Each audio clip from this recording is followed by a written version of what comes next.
Boa noite a todos, boa noite a todas, bem-vindos ao Espiritismo Responde aqui na Rede Amigo Espírita. É com grande alegria que a gente se encontra nesse sábado mais uma vez com Wagner Gomes da Paixão, que juntos, poderemos tirar as nossas dúvidas. E o Wagner, boa noite, muito bem-vindo. Boa noite, Márcio. Boa noite, amigas e amigos que nos acompanham aos sábados no Espiritismo Responde. Que Deus possa nos inspirar na noite de hoje. Com toda certeza. Você que está aí nos acompanhando pode enviar sua pergunta para o espiritismoresponde@gmail.com ou através do chat aqui ao vivo. Lembrando, porque são muitas as perguntas que estão chegando, e a gente pede para todos terem um pouquinho de paciência, porque a gente vai fazer de tudo para responder a cada um de vocês, tá bom? E a gente já vai começar com uma pergunta do Antônio, lá de Divinópolis. Ele diz o seguinte: a Igreja Católica, assim como religiões de outras vertentes, por exemplo, o hinduísmo, pregam a existência de uma trindade. No caso católico, Pai, Filho e Espírito Santo. Eu não consigo conceber uma fonte criadora composta por 3 personagens. Se estou certo, como explicar essa intuição humana de uma trindade divina? Sem querer nos prender à questão de numerologia, nós vamos dizer o seguinte: o 3, ele tem uma simbologia em razão de dinâmica da evolução. Tanto é verdade, não o que teologicamente se propõe, mas tanto é verdade essa simbologia que a gente vai ter no Espiritismo um resumo que os espíritos propuseram a Kardec e que representa uma das mais sublimes e expressivas equações reveladas a nós: Deus, Espírito e Matéria. Deus, Espírito e Matéria é uma síntese que explica todo o universo. Cada um desses elementos estudado devidamente. Deus, o Criador. Estudamos as suas prerrogativas. O Espírito, que é o princípio inteligente do universo. Derivação disso. E a matéria, que é o fluido cósmico universal. Então nós temos aí a trindade universal em termos de constituição, de fundamento do universo. E a gente pode estudar essa trindade, ou essa dinâmica de interação entre potências, uma criadora e as outras expressando prerrogativas desse criador. Nós podemos estudar isso, por exemplo, em termos evolutivos. Filosoficamente, a gente pode entender o 3 da seguinte forma: o 1 é a origem, Deus. Mas o 1 é estático. A ideia de Deus para nós é estática. Quando ela se revela dinâmica? No 2. O que é o 2? A natureza, ou a experimentação. Se 1 é a proposta, o Criador, ele se dinamiza no 2, que significa a dinâmica. O 2 significa a criação, a natureza. Ou, no plano pessoal, a ideia e a ação. Quando você tem a concepção, que é Deus, ou a ideia, e a ação, que é a realização, você torna viva aquilo que era uma cogitação, que é o 1. O 1 é uma cogitação. Deus pode ser uma incógnita para muita gente. Mas quando ele se expressa na criação, ele se revela. Então, se você une a teoria e a realização, ou a prática, você unindo 1 com 2, você tem o 3, que é a resultante. Então, filosoficamente, você pode fazer esse estudo. Aí você vai entender por que o 3, não somente agora, mas desde a remota antiguidade, ele teve uma expressão. Porque o 1 é estático, o 2 é dinâmico e o 3 seria a síntese do processo. Isso para dar uma ideia. Nós não temos intenção aqui de explicar a teologia católica, ou hinduísta. Mas nessa base dá para você entender a proposição, tanto hinduísta quanto católica.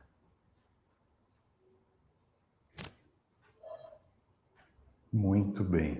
E ele continua aqui, a segunda pergunta, já muda um pouco o tema. Mas ele coloca assim: por que afastar o ato sexual do casal Maria e José? Contextualizando a pergunta, não faz sentido para mim que Jesus tenha encarnado nesse planeta de uma forma não inteiramente humana, como consta no Novo Testamento. Tenho a impressão de que a cultura puritana judia necessitava dessa arrumação moral para criar impacto de credibilidade a Jesus e, assim, arregimentar seguidores ao cristianismo. Ocorre que essa ideia de pecado original continua aprisionando o sexo e a sexualidade no campo da impureza, objetivo de conflitos psicoemocionais e depravações que atingem a todos nós em maior ou menor escala. Para mim, a admiração a Jesus seria ainda maior se tivesse como mãe alguém como Maria Madalena e como pai um mundano qualquer. Mas, convenhamos, isso seria um grande empecilho para a missão da vida dele, na época. E aí? Olha, o Espiritismo é muito claro. O Espiritismo estuda que Jesus teve um corpo de carne e Kardec diz no livro A Gênese que o nascimento de Jesus seguiu a ordem natural do planeta. As mitologias sempre surgiram em torno de grandes figuras, especialmente as missionárias. Essa questão da virgem que concebe não é nova. Ela não é nova no cristianismo. A antiguidade já registrava isso em razão de outros seres, de outros, vamos dizer assim, criaturas destacadas na história, né? Então, se você for fazer uma pesquisa, você vai ver que esse tipo de mitologia ou de explicação não vem. Agora, se nós formos dentro da doutrina explicar o próprio evangelho, você vai ver que o anjo vem, visita Maria, anuncia que ela seria mãe de Jesus, que é o Salvador, e em seguida busca José para estabelecer que ele seria o tutor dessa criança, através do sonho, né? Então ele aparece para Maria, depois ele vai no sonho de José e pede para ele dar cobertura para Maria. Você nota que o espírito que está planejando, que está orquestrando a vinda do Cristo, ele veio antes. Nós temos uma obra que chama Missionários da Luz, que é do espírito André Luiz através de Chico Xavier. Você vai notar que ali se descreve o processo da reencarnação em minúcias, que é a reencarnação do Segismundo. É um exemplo, porque vão existir outros ali, mas principalmente esse, ele é descrito em minúcias, cientificamente. O que a gente nota que acontece? E isso é padrão geral. Quando um espírito está para encarnar ou reencarnar, ele tem que se ajustar primeiramente ao ambiente, ao psiquismo da mãe e do pai. Então, primeiro vem o aviso, que seria a preparação. Esse espírito antecede a própria comunhão sexual do casal. Então, Maria foi avisada adredemente pelo anjo, antes de ela copular com José, que seria o pai biológico de Jesus. Então, você nota que as providências espirituais antecederam, e é isso que a Bíblia, que o Novo Testamento mostra. Houve um aviso de que vinha um ser muito elevado, que, na verdade, era o Salvador. Ela foi chamada de bem-aventurada, né? Cumpra-se na serva segundo a vontade do Senhor. Ela não titubeou. Aquela jovenzinha, ela tinha tanta maturidade que quando ela foi avisada pelo anjo que ela seria mãe do Salvador, ela cumpra-se em mim segundo a tua palavra. Então ela teve profunda humildade e se posicionou para ser a mãe do Salvador. José foi buscado pelo mesmo Espírito, em seguida vem as núpcias. E aí que a coisa se conclui. O físico é a última etapa. Então há um estudo interessante, doutrinário, evangélico, que mostra essa sequência lógica. E para nós não tem nenhuma aberração nisso. Foi um processo natural, como disse Allan Kardec. O que você vai ver por aí é uma mística religiosa, né? Um mito que dá, vamos dizer assim, uma natureza miraculosa para um ser que veio em condições naturais. Ele não veio abrogar a lei, ele veio cumpri-la. Ele mesmo disse isso. E ele passou por todas as escalas que um ser humano passa, né? Inclusive a sua crucificação, a questão do seu corpo, que é tratada no livro A Gênese por Allan Kardec, foi tirada por algumas editoras, porque foi adulterada, e agora nós temos isso recuperado, o desaparecimento do corpo. E para citar en passant, Chico Xavier, num depoimento dentro da sua casa, junto de pessoas de São Paulo, que gravaram e registraram isso, disse que o corpo de Jesus foi desintegrado por vontade dele próprio. E como a natureza de Jesus é excepcional, porque é um ser divino, ou seja, ele não tem karma, né? E por isso os pais tiveram que se preparar para ambientá-lo. José da terra, e mostrava a humildade, a pureza passível de se desenvolver no planeta. E Maria encarnou aqui vinda de um outro sistema planetário, que é Sírius, e ela tomou corpo para unir-se a um elemento daqui e ambientar Jesus. Então a gente nota que em Mateus, quando tem o estudo da genealogia de Jesus, nós vemos que Jesus tem todos os caracteres existentes na Terra, de rei destacado a prostituta. Esse é um estudo que a gente já comentou, que o Haroldo Dutra Dias fez aqui, com base nas pesquisas no Antigo Testamento, né, o conhecimento que ele tinha. Durante 8 meses ele estudou isso aqui. Existem essas gravações, se a pessoa estiver interessada. Ele vai exatamente passando pelas escalas. Jesus é o resumo de todas as probabilidades que a Terra tem, inclusive biologicamente, para mostrar que, usando 100% da potencialidade desse corpo, ele atesta a capacidade da Terra de projetar o ser da primitividade para mundos mais felizes.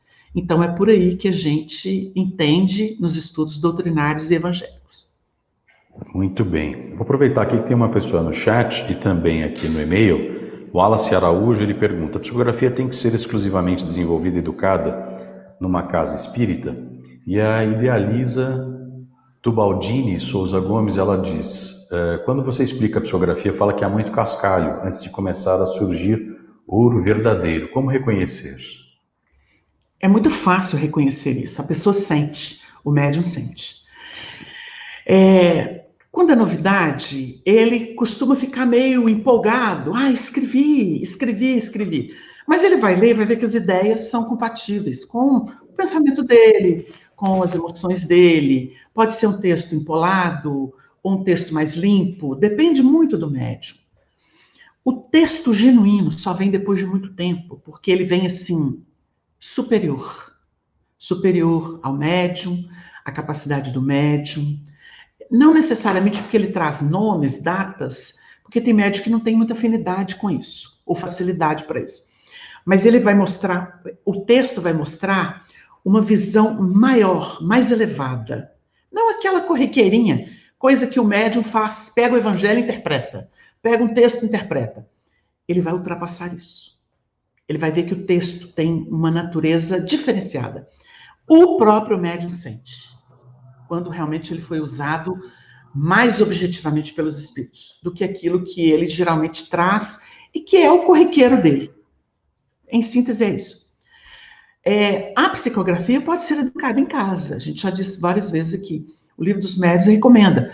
Recolha-se a um ambiente tranquilo, faça a sua oração, concentre-se, coloque-se à disposição dos espíritos e peça assistência dos bons espíritos, do mentor, do anjo da guarda, e aguarde, né? Ou as ideias vão vir claras, aí é o médium intuitivo, ou ele pode ter, vamos dizer assim, ímpetos no seu braço, e rabiscar, ou riscar, ou começar a escrever, ou desenhar. Ele vai sentir, muitas vezes, porque é o seguinte, quando o fenômeno vamos dizer assim, o fenômeno mecânico, né, que é o nome que se dá, que é meio errado esse nome, porque na verdade não tem nada mecânico. Mecânica só para a gente entender que não é intuitivo, porque é o médium que é mais passivo e os espíritos conseguem como que acionar, dissociar o braço dele e usá-lo, independentemente da sua vontade. Tanto é que tem médiums, já existiram, né? Hoje é raro, mas já existiram, médiums que psicografam com os 2 braços ao mesmo tempo, e ele conversando com as pessoas, ou seja, ele não interage, há uma dissociação dos seus membros que passa a ser usado. O Chico explicou isso, ele disse que no caso dele, os espíritos materializavam, né, ou envolviam o braço dele como uma espécie de luva, e vinham e vestiam, e dissociava o braço. Então o braço funcionava e ele continuava prestando atenção em outras atividades, né? É um estudo muito interessante. Então, assim, a mediunidade pode ser desenvolvida num ambiente tranquilo da sua casa, se for tranquilo, né? Porque a psicografia, ela não é um transe completo, mesmo quando o braço é dissociado. Então, não tem um risco grande, como, por exemplo, a incorporação, que é um termo não utilizado hoje, que é a psicofonia, mas tem muitos médios que sentem no corpo, no sistema nervoso. Então, por isso que o André Luiz chama isso de incorporação. Porque o espírito chega, com permissão do perispírito, ele que está afastado, ao sistema nervoso e se debruça, como se debruçasse numa janela. Aí o médium muda faces, muda comportamento, e isso pode colocar em risco a pessoa e outras pessoas, se o espírito for perturbado. Então, a psicografia não há problema. Se for no centro, tudo bem. Se não for, ou pode fazer nos dois. A Regina de Santos, ela pergunta: o espiritismo é muito lógico e racional. Então explica-se com a razão o que antes era preenchido somente pela fé. Nessa perspectiva, qual o papel da fé no espiritismo? Eu não diria que se explicava só pela fé, né? Se explicava pela crença cega, porque fé é algo tão divino em nós que a gente não pode colocar ela como sendo, você tem que ter fé. O que se quer que ter fé é acreditar cegamente. Isso é crença. Crença é uma coisa. Então nós temos muitos crentes protestantes, temos muitos crentes católicos e tem até os crentes espíritas que acreditam em qualquer bobagem, que não passa pelo crivo da razão, da lógica, do bom senso. Bom, isso é uma coisa. Crença não é fé. A fé é um movimento de entrega. É uma espécie de capacidade de enxergar no futuro. Mas ela está baseada em alguma coisa muito definida aqui, em princípios. Existe um alicerce, porque a fé também é matemática. Não matemática 1 mais 1 são 2, mas ela parte de princípios seguros que a pessoa já tem, assim, aquela certeza que a pessoa tem, que ela sabe, e a fé se projeta a partir disso. Então, a fé é uma leitura daquilo que nos aguarda, daquilo que a gente sente que é verdadeiro. Por isso, a fé, ela não pode ser explicada como crença. Então, assim, a definição de Paulo é o firme fundamento das coisas que se esperam e a prova das coisas que não se veem. Aí você pode virar para uma pessoa que tem uma fé muito vigorosa e falar assim: você crê em Deus? Ela fala: não, eu sei que Deus é uma realidade. É diferente. A fé sabe, a fé não crê, ela sabe. Aí está a distinção. Muito bem. A gente tem uma pergunta do Frederico de Castro e ele tem uma dúvida a respeito das sessões mediúnicas no plano espiritual. Existem? Li isso no livro do Divaldo, Nos Tormentos da Obsessão, e fiquei confuso. Existe. A obra de André Luiz também mostra isso. O livro Libertação de André Luiz vai mostrar, inclusive, mediunidade de efeitos físicos nas esferas espirituais. Quando o instrutor de André Luiz doa o material perispirítico dele para que Matilde, que era um ser muito elevado, pudesse se materializar através da voz direta naquele ambiente inferior onde eles estavam, que era umbral, para poder falar com Gregório, que era o filho amado dela. Então, esse fenômeno acontece. Olha, acontece muito mais do que você pode imaginar. As citações do Divaldo, da obra do Chico, de outras obras que também são mais sérias, doutrinárias, vão dizer dessa mediunidade. Existe um fenômeno que aconteceu, que o Chico narrou e foi registrado na história do Espiritismo. Ele disse que ele estava aqui no mundo psicografando uma mensagem quando ele saiu do corpo, o espírito usando o braço dele escrevendo. Ele sai do corpo com seu perispírito e vai numa reunião mediúnica no além próximo da Terra, onde existia uma mãe desencarnada.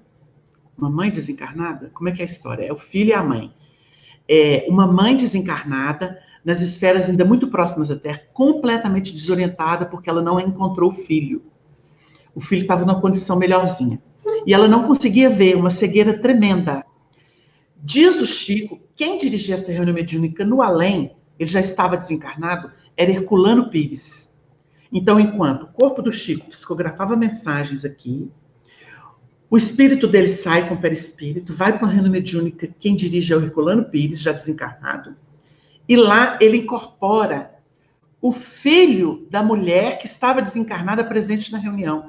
E o filho, através do perispírito do Chico, se comunica com a mãe. E ela o ouve e registra a sua presença. Ele foi médium com o corpo físico na Terra e com o corpo perispiritual no além. Para você ter uma ideia.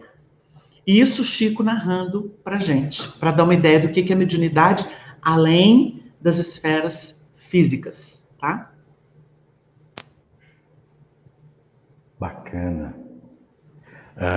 Nós temos aqui a pergunta da Thaís, lá de Curitiba.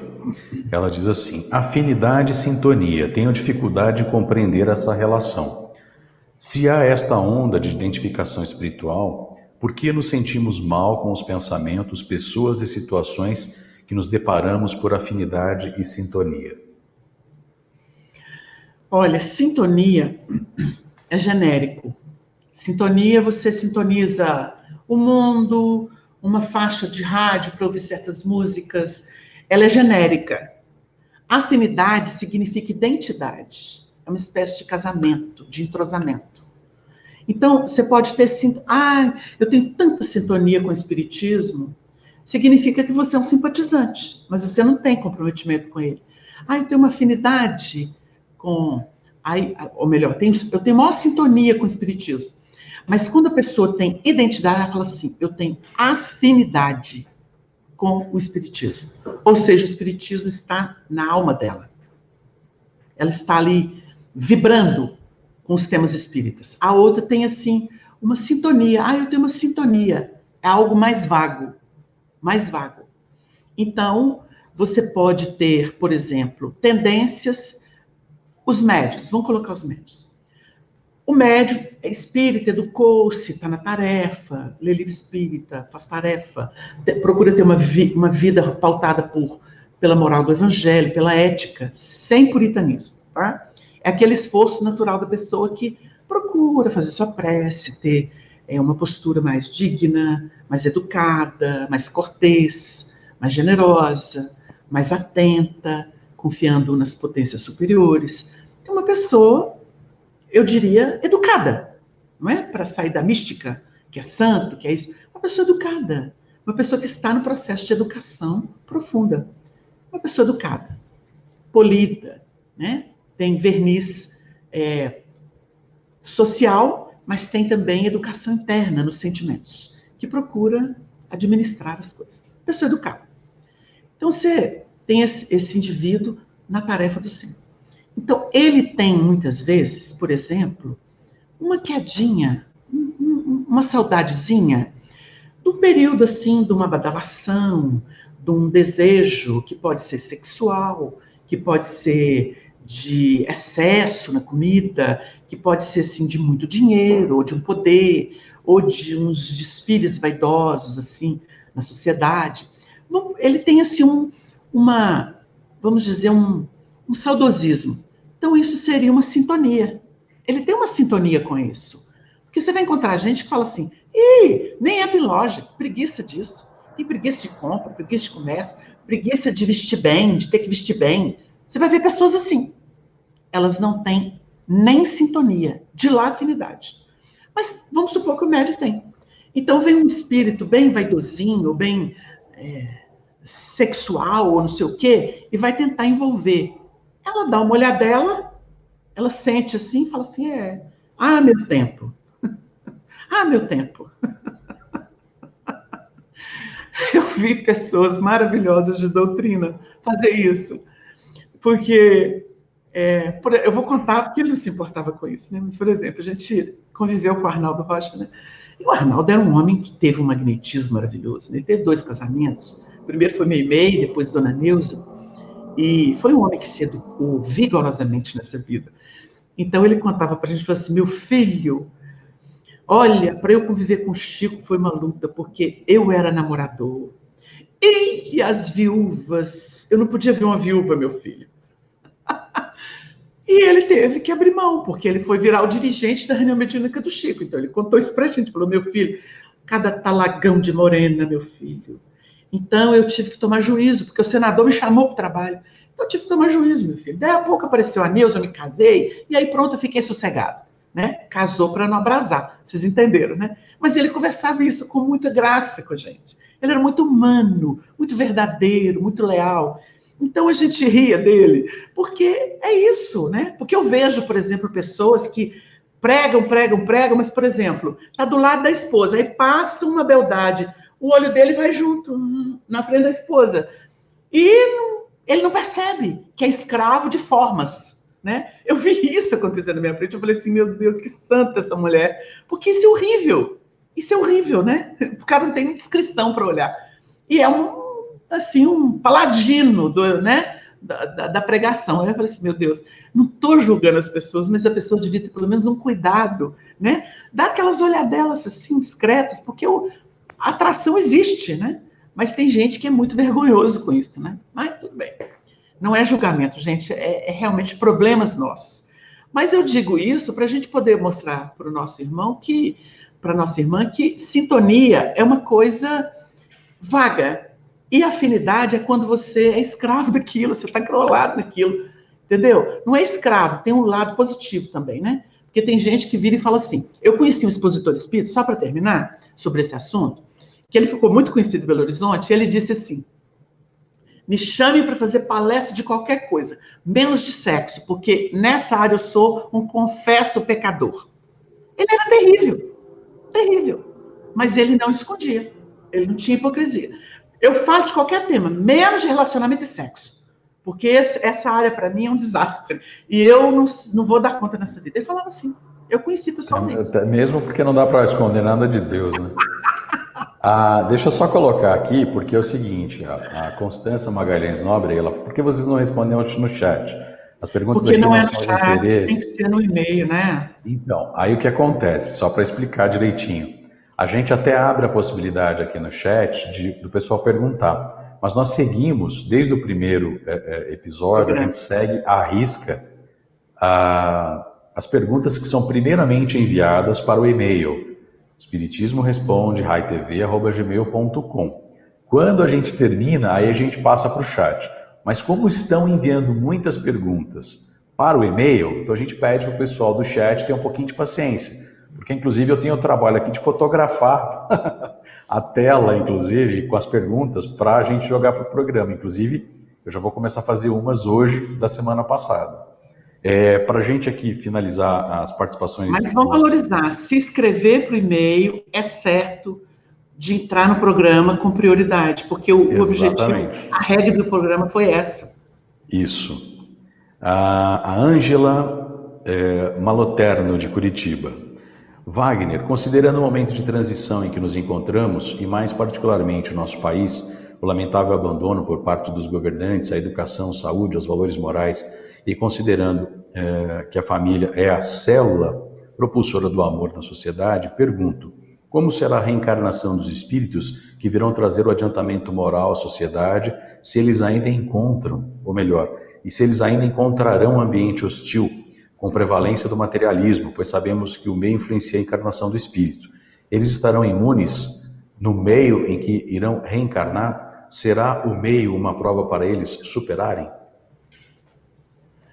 Olha, quando a gente trata de reencarnação desses seres que vêm com caracteres diferentes, nós não estamos falando de seres angélicos divinos, nós estamos falando daqueles que conhecem a Terra, que tiveram seus episódios aqui, que tiveram que respaldar seus crimes aqui e que estão reencarnando com maior abertura, com capacidade de síntese, com vibração mais qualificada. Nós estamos falando dos próprios habitantes da Terra, com uma ou outra exceção, porque vêm os líderes, vêm os missionários, né? Os missionários, com certeza, principalmente aqueles que saíram daqui. Olha, a gente pode dar uma ideia. Quantos espíritos vieram na Terra em missão? Quantos espíritos estiveram aqui para implantar bases de educação, de espiritualidade, de ciência, de política, de arte, e foram embora? Para vocês terem uma ideia como é que isso funciona, nós temos no livro, 50 anos depois, a história do heroísmo da Célia, né, que era filha daqueles patrícios romanos, né, Ovídios Lúcius, com a sua esposa e tal. Ela passa um martírio horroroso, porque ela já tinha espiritualidade. Então você vê que esse ser passa uma grura danada, ela consolida a vocação cristã dela nessa encarnação. Vai embora da Terra, desaparece. Sabe para onde que ela foi? Para Sírios. Ela foi viver em Sírios, que é um mundo que tem conexão com Capela e com a Terra. Não sei se vocês sabem disso. Há uma conexão daquele mundo de Capela, de onde Alcione vem. Alcione é o outro nome que a Célia recebe, num corpo novo, que vai viver aqui depois da Idade Média, né? Então, é o livro Renúncia. Então, você vê um salto aí de 1000 e poucos anos. Ela vai lá para Sírios, vai desenvolver a arte, ela era artista, uma alma sensível. E ela vem por heroísmo, ela não vem por necessidade. Então, ela reencarna aqui para ajudar o grupo, que é um grupo maior, né? O amor da vida dela, que era o Carlos Clenaghan, e o grupo familiar, etc. Né? Esse grupo, por acaso, tinha a ver com o Chico, com o Emmanuel, porque o padre Damiano é uma reencarnação do Emmanuel. Então, ela está vinculada a Emmanuel, e o Emmanuel que conta a história desse espírito maravilhoso. Viveu com ela uns 50 anos depois viveu ela no Renúncia. E ela sempre teve um apoio nele, e ele conhecia a história espiritual, o heroísmo dela. Então, ele conta primeiro os 50 anos, depois ele vai contar o Renúncia, não é? Então, você vê que esses espíritos que já estiveram na Terra, eles voltam. Então, por exemplo, quantos capelinos que estiveram aqui, que voltaram para o mundo de origem? Quantos que, conhecendo a Terra e fizeram alguma coisa aqui, foram promovidos para Sírios? Esses espíritos se candidatam, porque eles têm vínculo com Jesus, gratidão a Jesus. Eles têm uma afinidade com o trabalho de Jesus, então eles se candidatam e vêm como missionários. Mas não é o grosso são os próprios terráqueos, que estão se aprimorando, se desenvolvendo e voltam. Porque vocês têm que lembrar que nós temos, segundo André Luiz, 24 bilhões de almas.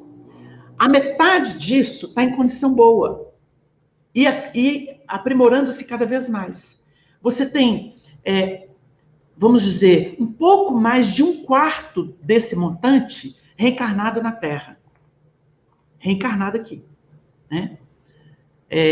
Então, você entende que os que são ruins, que estão indo embora da Terra, esse lugar deles vai ser ocupado por aqueles que estão melhores. Então, não precisa achar que o grosso que vai vir é de outro planeta, que não conhece o nosso, que não está acostumado com a nossa história. Quem está vindo para cá está acostumado com a nossa história, né? Exceção feita esses seres mais evoluídos que vêm para liderar processos de cultura, de desenvolvimento. Eles realmente têm capacidade para coordenar os melhores para que o mundo seja melhor, em diversos aspectos. Então, não tem milagre. Quem entender transição como coisa de enxertia miraculosa, não entendeu nada do que a Kardec explicou. E que o Chico continua a explicar depois, né? Muito bem. Aí do chat da semana passada, né? A Diva Alves pergunta, ela está em Niterói, no Rio de Janeiro. Boa noite, Wagner. Em uma reunião mediúnica, um médium psicofônico pode ser também esclarecedor? Se ele tiver uma mediunidade muito ostensiva, daqueles assim que é tomado por espírito, não. Se ele for só intuitivo, assim, daqueles médiuns que nem alteram muito o seu comportamento, o seu sistema nervoso, que não passa mal, que não sente mal, apenas capta as ideias, pode, é até compreensível. Eu vou até contar aqui, o Arnaldo era um médium desses. O Arnaldo me contou que quando ele aceitou o espiritismo, ele começou no grupo Dalva de Assis, que era dirigido pelo irmão dele, não foi nem no grupo do Chico. Ele começou como médium psicofônico, porque vinham as ideias e ele falava, mas ele não incorporava mesmo o espírito. Quando ele foi conviver com Chico, e aí ele passou só um tempo como médium psicofônico, e o Chico pediu muito para que ele pudesse dirigir a reunião, aí ele assumiu isso. E nunca mais foi médium, nunca mais. Ao contrário, quanto mais ele dirigia, mais a intuição dele aumentou, a ponto dele se tornar um clarividente. O Arnaldo, ele estava dialogando com o espírito aqui, ele estava vendo outro espírito cutucar o médium lá, e o médium começando a passar mal. Aí ele falava para o assessor dele assim, vai lá no fulano que tem envolvimento lá, eu já vi o espírito. Ele tinha essa clarividência na reunião dele. Então, assim, é o histórico dele. Então, tem médium que diz que é psicofônico, o médium, que não incorpora. Eu digo isso porque assim a pessoa vai entender. Porque o médium que incorpora, que o corpo muda, que ele fica eletrizado, que ele sente tormenta, que ele fica agitado, que ele fica bravo, esse não pode. Não pode porque um espírito inferior pega ele acaba com a reunião. Agora, médium só intuitivo, tranquilo. Ele não sente nada no sistema nervoso. Ele controla mais. Bacana. A Fernanda Linhares.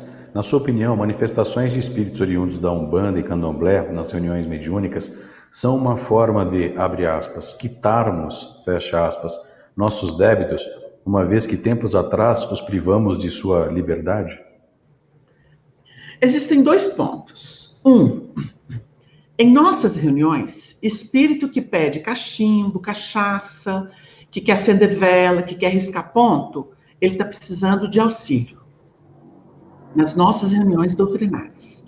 Então, é alguém que precisa de auxílio. Então, nós vamos ajudá-lo, conversar com ele, explicar que o nosso padrão, que nós estamos ali numa sala de aula, aprendendo que nós precisamos desapegar das coisas materiais, porque o poder é de Deus, através de nós. Então, primeiro ponto, né?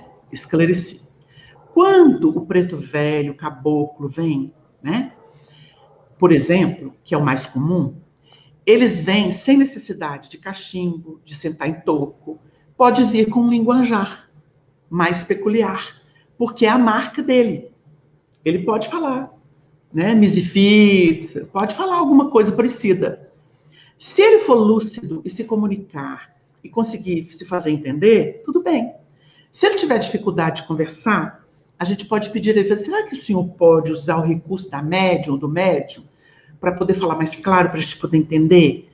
Aí ele vai encontrar material no psiquismo do médium, tá?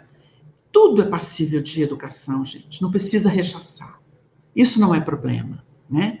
Na verdade, estar na reunião mediúnica é para equacionar, para dar curso, e não para inibir. É isso que muito dirigente não entendeu. Muito dirigente tira zero diante da espiritualidade, porque rechaça. Isso chama-se preconceito. Vocês estão agindo igual pastor evangélico rechaçando espírita. Estão repetindo a mesma coisa. Porque não compreende. Porque não tem educação, não tem compreensão. Entenderam? Então, assim, o espírito vai vir do preto velho, vai vir do caboclo, porque eles trabalham nas casas. Isso é comum. Isso é comum. Olha, outro dia eu vi o Divaldo falar lá no Paraná, que ele viu o guia espiritual daquele estado que era um índio. Eu adorei. Esfregou na cara dos caucásicos, que eles são regidos por um índio no além. Adorei, porque o Brasil é assim. São eles os originais, e muitos tinham elevação, não é? Eu fico pensando nos sacerdotes que invadiram a América Central e que traíram e assassinaram aquele indígena, Atahualpa. A grandeza daquele indígena, a grandeza daquele ser. Onde está o Atahualpa?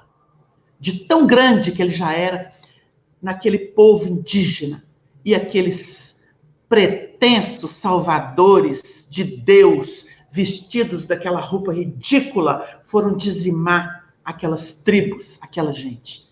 Então, assim, esses pecadores devem estar gemendo até hoje, porque o Atahualpa era muito grande. Então a gente vê isso, né? A gente vê isso. Triste história essa herdada do catolicismo e que os espíritas tentam colocar no nosso movimento.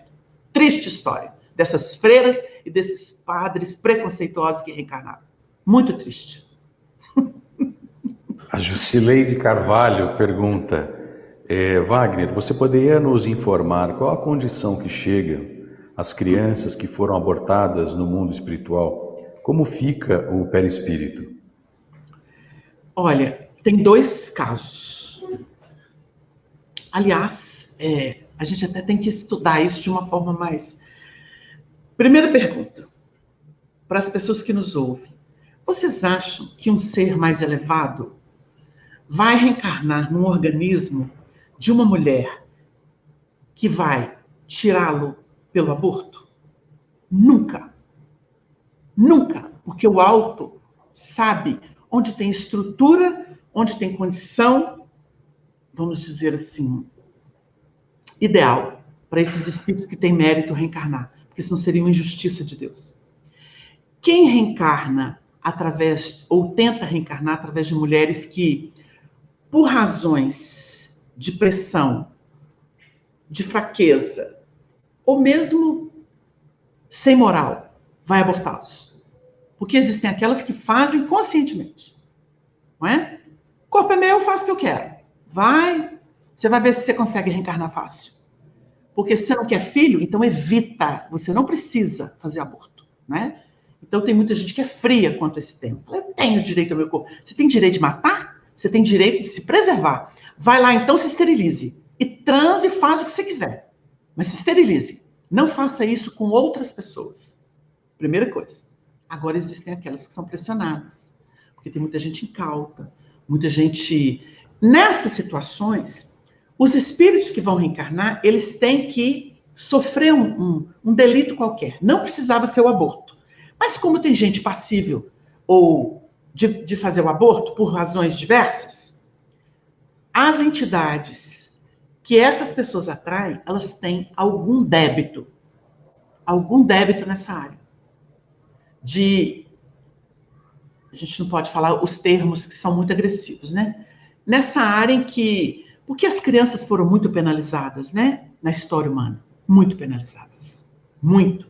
Muito escravizadas, muito usadas, muito penalizadas, muito violentadas. Então, se a pessoa tem crime nessa área, ela vai sofrer o processo do aborto. Entendeu? Que é uma forma de... ela está colhendo o que plantou. Porque é muito difícil falar disso sem ferir as pessoas. Então, é preciso que a gente tenha misericórdia e aborde assim. Esses espíritos, quando eles têm débito, e às vezes eles reencarnam até inconscientemente, por essas mulheres que podem não ter muito vigor moral, vamos dizer assim, ou muito frágeis, a pancada, né, que seria uma agressão, é como se fosse assim um delito a menos na consciência deles. Então, geralmente eles são recolhidos nesse estado e conduzidos quando não há deliberadamente a vontade de se cometer um crime. Tem que se dizer isso. Não foi minha intenção, a pessoa fez aquilo sofrendo. Ela não merece o ataque do espírito, a revolta do espírito. Então o espírito é conduzido, né, depois daquilo, porque, na verdade, se tornou uma vítima daquele processo. Ele pode até não se sentir bem ali, mas ele é levado. Quando a mãe é culpada e foi um processo deliberado, existe ali uma má intenção, uma irresponsabilidade moral, pode acontecer que o espírito se revolte ali mesmo nas entranhas, que é o que a obra do André Luiz explica, no livro dos Missionários da Luz.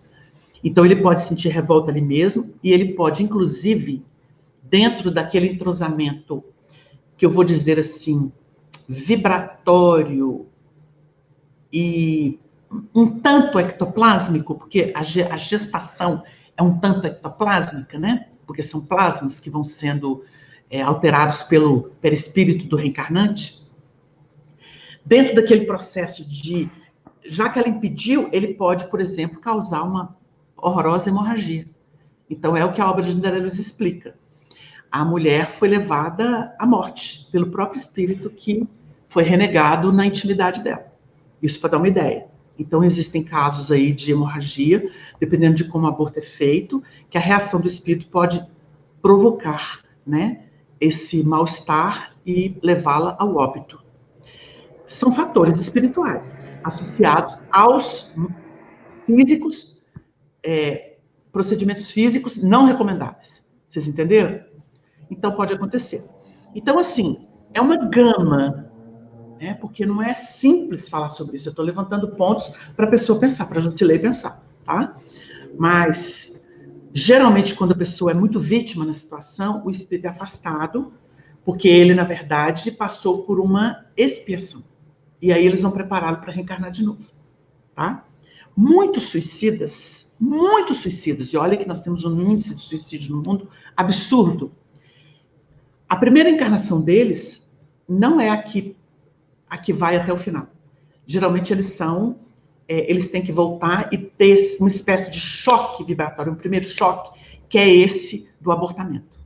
Como eles prezou a vida, eles são muitas vezes conduzidos espiritualmente para serem filhos dessas mulheres que são indiferentes e que naturalmente vão promover o aborto sem se preocuparem muito com isso. Então eles já sofrem os primeiros golpes da rejeição, porque eles rejeitaram a vida. Então, assim, eu estou contando aqui para a pessoa entender, tá? Porque é processo complexo. Nós estamos aqui levantando dados para as pessoas entenderem que a lei de justiça opera sem um pingo de injustiça. Não tem injustiça. Tudo dentro de uma harmonia que nós ainda estamos longe de compreender. A nossa querida Elioneide Melo pergunta: que a doutrina espírita explica com relação ao estupro, pai com filho e outros parentes, especialmente com crianças? A doutrina espírita nos dá instrumentos, porque ela não vai tratar desse assunto objetivamente. Ela nos dá instrumentos para compreender a lei de causa e efeito operando. Porque, assim, nós temos leis na sociedade. A pedofilia, né, o estupro, são crimes hediondos. Hediondos. Significa que a Terra, a partir de uma conceituação do direito da lei, não permite mais isso. Quem faz transgredindo uma lei social. Portanto, a pessoa está tripudiando sobre a lei. Já existe aí o eu. Quando ocorre, é porque nós ainda não saímos do processo expiatório. Porque só em estado expiatório essas aberrações acontecem. É necessário que venha o escândalo, mas ai daquele por quem o escândalo vem. Vocês entenderam? Então, olha, a Terra ainda tem estupro, tem pedofilia, por quê? As leis tentam coibir. É uma consciência geral. Mas existem bolsões de miséria moral, oriundas de desequilíbrios sexuais. E aí a gente tem que falar uma coisa que é delicadíssima. Mas desde a infância, Wagner, a infância é pureza, nós temos um espírito reencarnado, Márcio. Esse espírito reencarnado, ele traz um histórico vibracional. Então, desde criancinha, ele pode, por exemplo, denunciar, vamos dizer assim, fragilidades ou vícios de comportamento do passado. Aí, tão delicado falar dessas coisas, mas tem que instruir, porque a doutrina serve para isso. Aí você sabe que as águias, os abutres, eles sentem essa vibração e são atraídos por essas pessoas. Sabe quando no Evangelho Jesus fala assim: onde estiverem os cadáveres, aí estarão as águias ou os abutres? Isso é muito profundo. O que é o cadáver? Mas a pessoa não está morta.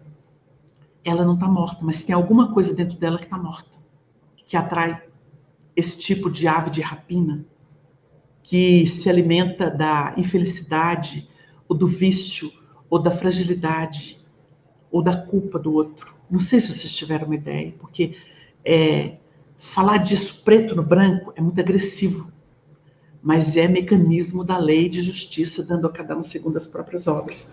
Então, nossa irmã perguntou assim: como é que explica isso? Cada um colhe aquilo que planta. Porque você pode perguntar assim: onde estão aqueles vilões? Eu vou dar um exemplo, tá? Prático. Só agora, com esse Papa, que é extremamente corajoso e ético, é que o catolicismo está levando a efeito uma espécie de tribunal para afastar e penalizar os padres pedófilos. A maioria, muito velhinho, que já nem tem mais essa coisa sexual. Mas enquanto eles foram sacerdotes, eles abusaram de muitas crianças, homens e mulheres. Aí você fala assim: por mais que penalize agora, afaste, né, reconhecendo o erro, eles já estão desencarnando, né? Como o povo fala, está com o pé na cova, está desencarnando. Realmente, é muito pouco a vergonha que eles estão passando. Mas sabe como é que acontece o processo de resgate deles? Eles vão reencarnar. E aí vai acontecer aquilo que o Caim falou no primeiro livro da Bíblia, quando ele mata o irmão e ele tem uma conversa com Deus, que é a própria consciência, né? É o despertamento dele. Então ele diz assim: é maior a minha maldade que a que possa ser perdoada, que é o caso deles. E aí ele vira e fala assim: todo aquele que me... Aí já é futuro, porque ele vai reencarnar, né? Então ele diz assim: todo aquele que me achar, me matará. Futuro, porque ele vai reencarnar. Aí a providência divina diz assim: e pôs o Senhor Deus um sinal em Caim, para que todo aquele que o achasse não matasse. Que providência é essa de Deus? Deus não quer que ninguém seja vilão, não é isso? Então ele pode reencarnar com enfermidade, ele pode reencarnar com limitação, ele pode reencarnar em situação muito precária, às vezes rejeitado. Mas você sabe que como a Terra tem vilões e vilãs, vão querer abusar deles e aproveitá-los, não vão? Pois é. Não tem criancinha que é raptada e vendida? Ou para doar órgão, ou para servir de escravo sexual para os... Não tem nem nome para isso, né? É isso no mundo inteiro. Então, quem cai na mão disso? Quem cai? Os que não têm condição? Entendeu? Então é preciso que a gente pense pelo prisma da justiça, que abarca tudo, tá? É um tema delicado, mas o Espiritismo explica para a gente poder entender que existe uma justiça que se cumpre para os espíritos. Muito bem, eu tô perdido aqui um pouquinho, porque são As perguntas?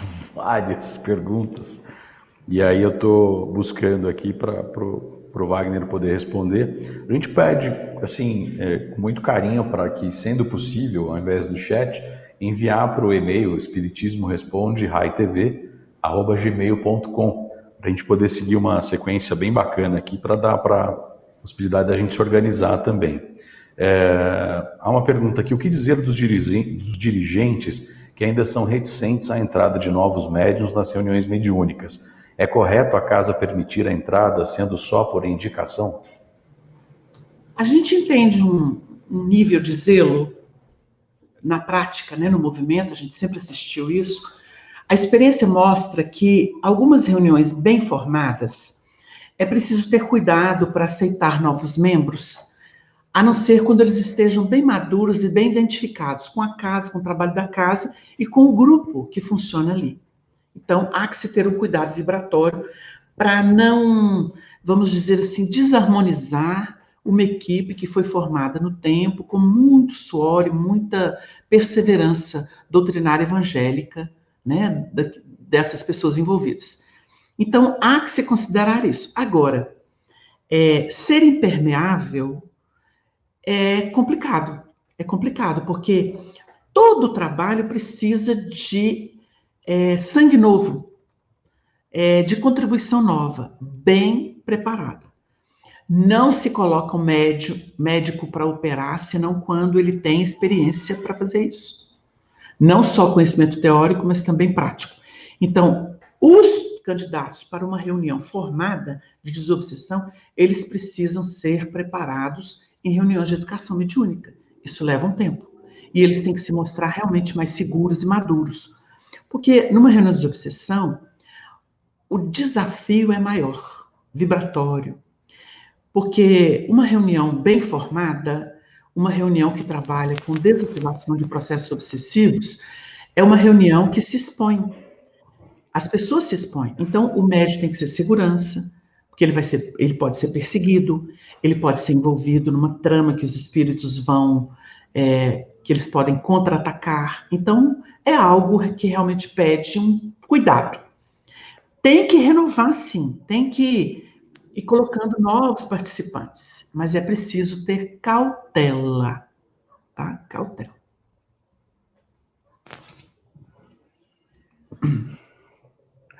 Muito bem. Você achou, Eduardo?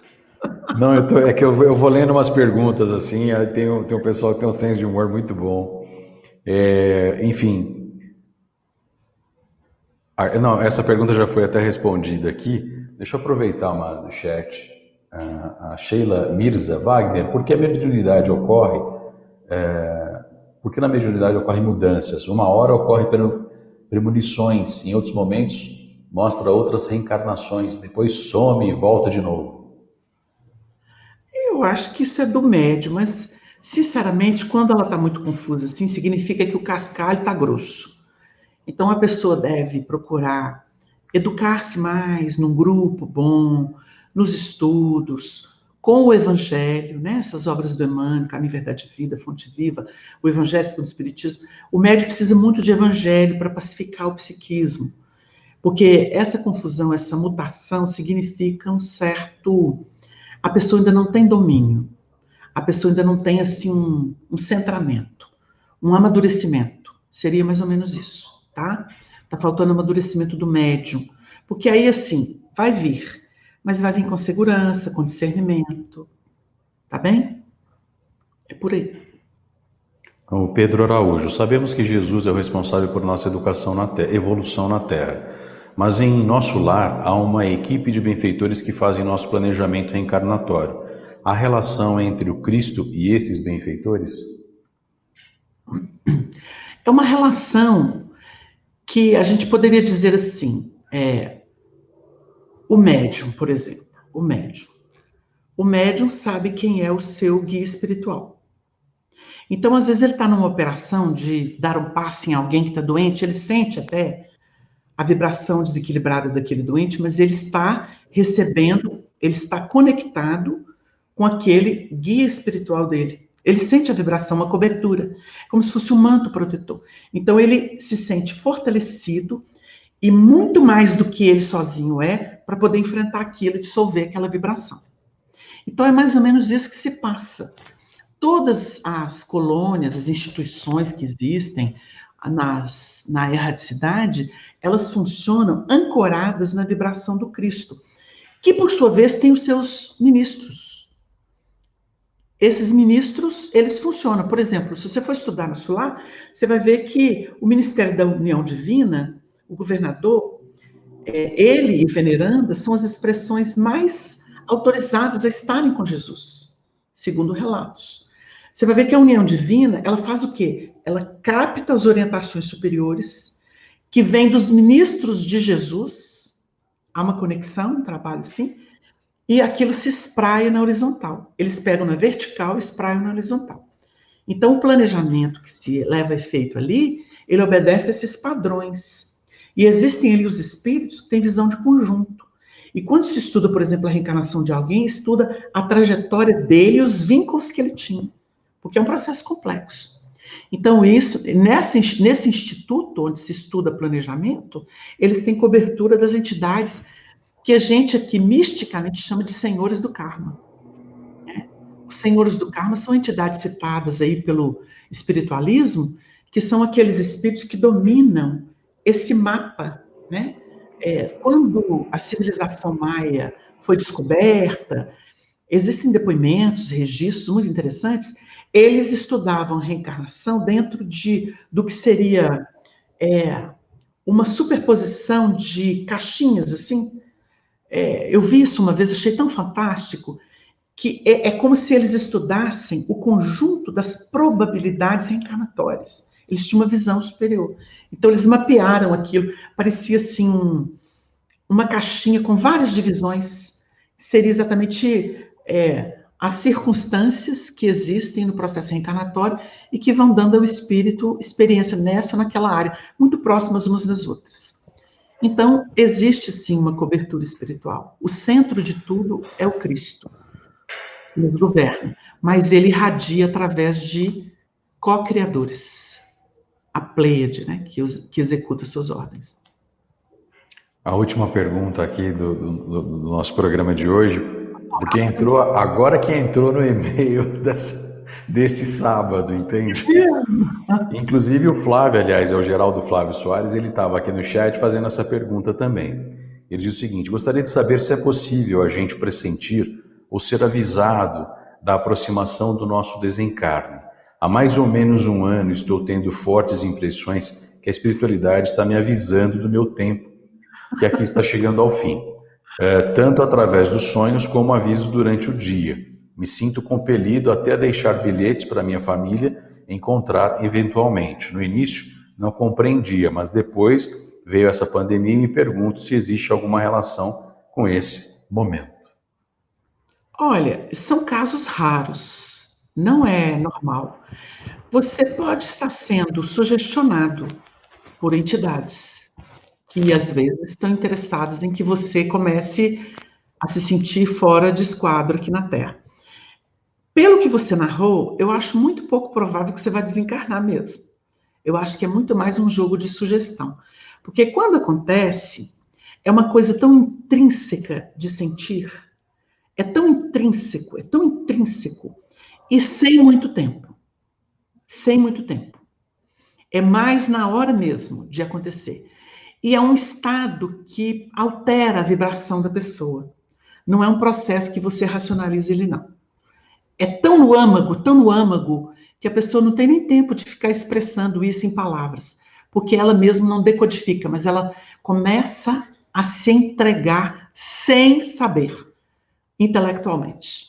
É mais ou menos por aí. Muito bem, agradecemos a todos. Ah, é? Oi? Pensei que você ia ter uma 10, assim, dá para atender mais algumas, não para avançar um pouquinho aí? Você pode, a gente pode. A bateria ainda tá boa, que ainda tem um pouquinho. Então vamos lá, vamos a mais perguntas aqui na sequência. Do Geraldo vem o Álvaro Seixas, abrindo aqui inclusive. Sendo Maria um espírito evoluído, vindo de Sírios, e ciente de que seria mãe do Filho de Deus, estranho a passagem do Evangelho sobre quem é minha mãe e quem são os meus irmãos, onde Kardec diz: mas é necessário convir também que ela não parece ter feito uma ideia justa de sua missão, pois jamais se soube que seguisse os seus ensinos, nem que desse testemunho dele, como fez João Batista. Ele está repetindo o texto do Evangelho. Exato.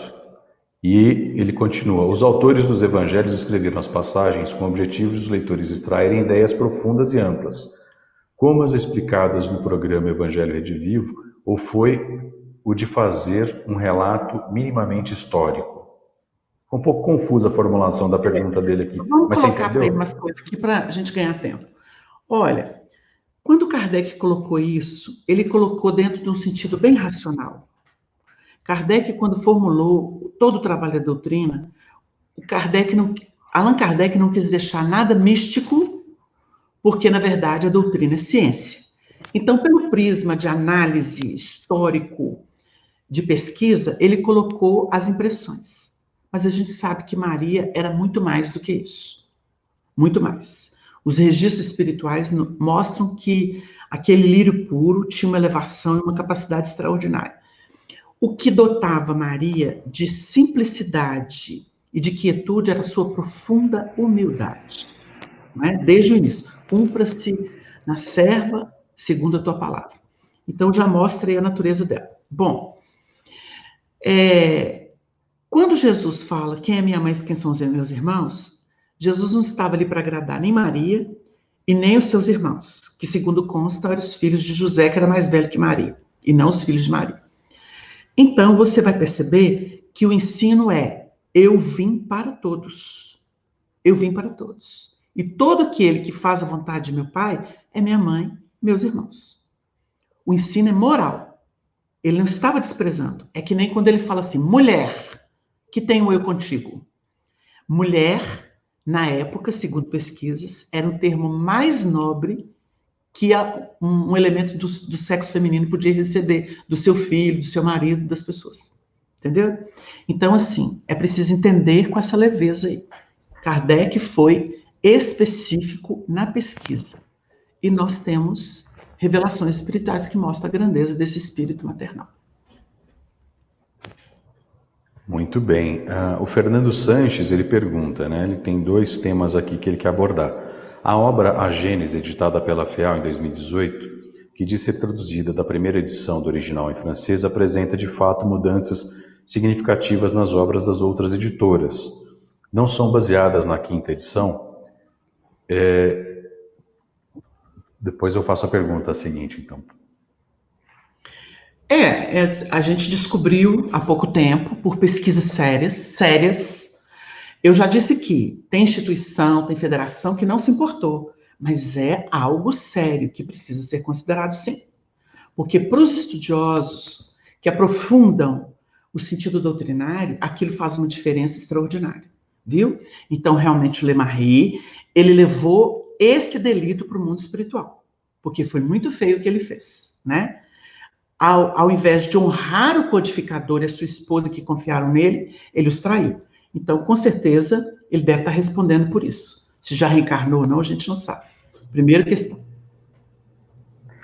Segunda, para finalizar, Canuto Abreu, de fato, recebeu diversos documentos originais produzidos por Allan Kardec e, posteriormente, Emmanuel o instruiu como divulgar esse material, pois há um livro publicado recentemente que apresenta essa informação. Sim, é verdade. E graças à mensagem de Emmanuel, esse material não se perdeu. E hoje ele está sendo organizado, catalogado por instituições de São Paulo, por uma fundação de São Paulo, vinculado ao Movimento São Paulo. É interessante porque o Movimento São Paulo sempre teve gente muito lúcida, né?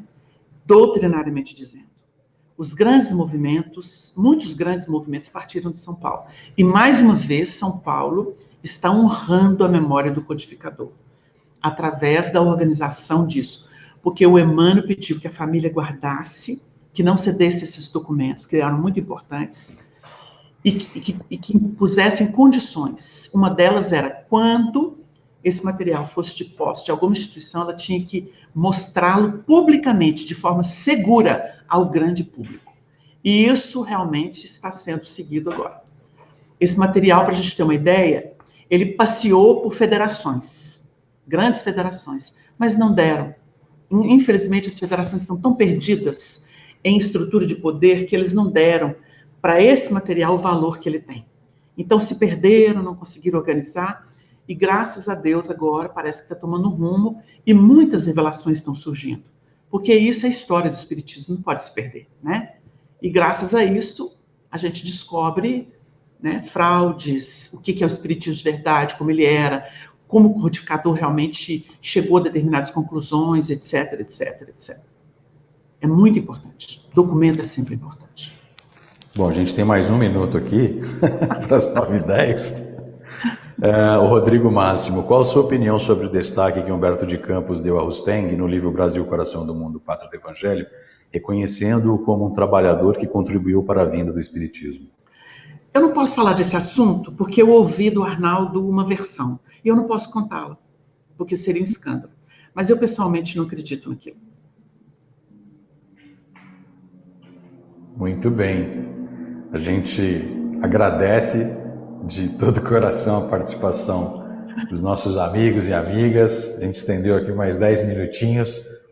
E a oportunidade de estar sempre ouvindo o Wagner e aprendendo sempre um pouco mais sobre essa iluminada doutrina que veio até nós, das mãos abençoadas de Allan Kardec, desse trabalho magnífico. E a gente deseja de coração a todos uma linda noite e a você, Wagner, uma excepcional noite de sábado. Obrigada, Márcio. Um grande abraço para você e para todos esses companheiros que estão aí dando essa atenção e a gente se sente muito honrado com ela. Obrigado, que Deus nos abençoe sempre.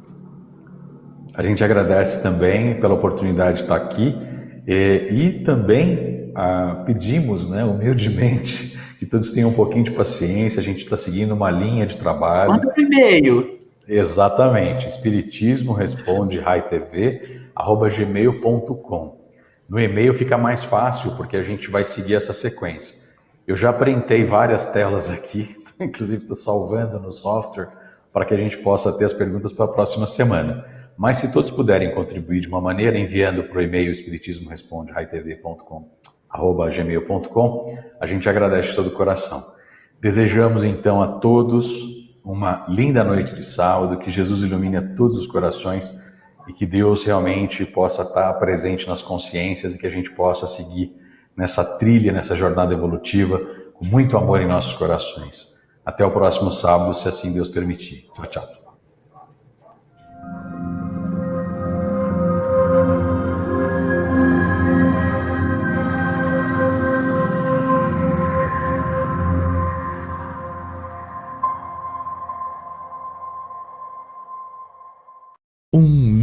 Milhão de amigos é o que a Rede Amigo Espírita deseja conquistar em seu canal no YouTube. E você, amigo espírita, pode ajudar. Convide 5 amigos para se inscreverem em nosso canal e ligarem o sino de alerta. Além de atingir a meta de 1 milhão de amigos, todos serão sempre avisados de novos vídeos e transmissões ao vivo no YouTube. Acesse agora raitv.com.br.